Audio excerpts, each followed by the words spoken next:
got some fine tuning that you gotta be on top of. Okay, next question.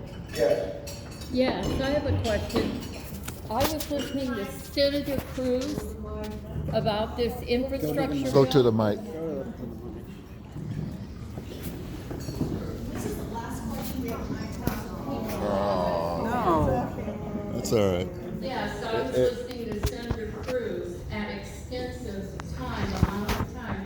Why was he so adamant against this infrastructure bill? I know, because I listened to him. And also, I have a question. Where was the Republicans on January 6th? And also, whenever I try to call your office in Washington, D.C., I never get through hardly at all. And Davenport, forget it. I never get through. I wonder if you're even there. I am not a rebellious person, but I am a person for we the people. And I'm for God. I'm tired of... Yes! I want politicians who are born-again Christians who honor God in this country first. Then they let that. And if I appear angry, it's because I am. I've lived through this long enough. I would only say this because of what she said about her religion. I might offend some of you when I say this, and I don't intend to offend you. I just intend to tell you what I believe.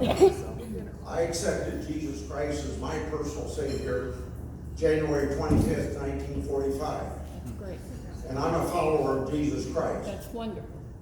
You didn't know that, did you? No, I didn't. But going back to my question, why was Senator Cruz so vehemently against this bill? The second thing she asked, I want to inform all of you that, for instance, she couldn't get through. The weekend before this bill came up, we had 800 phone calls on voicemail. So all those voicemails went through. If you're from Iowa, you'll get a written response if you left your address. We don't answer letters outside of, a lot of those voicemails were outside of Iowa. We don't answer them.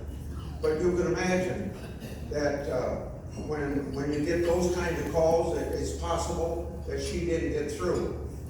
But if you can't get through, then you call Penny in the Davenport office and have her get your message to me. I have tried, believe me. I have tried. Penny or John will answer the phone. Yes, and I was in a Republican women's meeting in Bettendorf, Iowa. Penny stood up and she said, call the office. Well, everybody in that room, that was before the bill, everybody in that room agreed to call you and urge you not to vote for this bill. That's not true. I was at that meeting as well. Well, many of the women.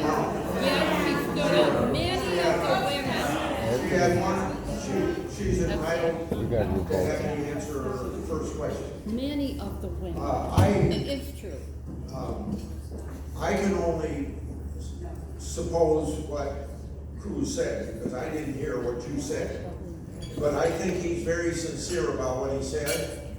And I would only disagree with his judgment. I'm not going to disagree with what he said, because I probably agree with what he said.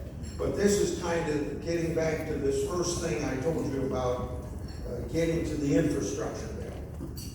This business of whether or not it was wise to separate the infrastructure bill from the $4.2 trillion bigger bill.